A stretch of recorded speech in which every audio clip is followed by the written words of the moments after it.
দেশে কিছুদিন যাবত শুধু চুরি আর ডাকাতি হইতেছে। মানে আমাদের হাসিনা বাবু পদত্যাগ করার পর থেকে, উনি দেশ ছাড়ার পর থেকে দেশে প্রচুর পরিমাণ চুরি আর ডাকাতি হইতেছে।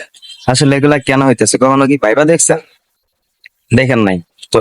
আমি যেটা বলতেছি একটু শুনেন, অযথা কেউ উল্টা পাল্টা কিছু মন্তব্য না করে একটু মনোযোগ দিয়ে আসো। আসলে যখন আগে ওনাদের কাছে ক্ষমতা ছিল, অত্যাচারী শাসন, অত্যাচারী সরকার, তো ওনাদের কাছে যখন ক্ষমতা ছিল, তো ওনার তো দেশে হাজার হাজার কোটি টাকা লুট করছে সাধারণ মানুষের কাছ থেকে, আমাদের অধিকার, আমাদের হক মেরা খাইছে। এখন তো ওনাদের কাছে ক্ষমতা নেই, এখন তো আর পারতেছে না। তো এখন ওনারা কি শুরু করছে?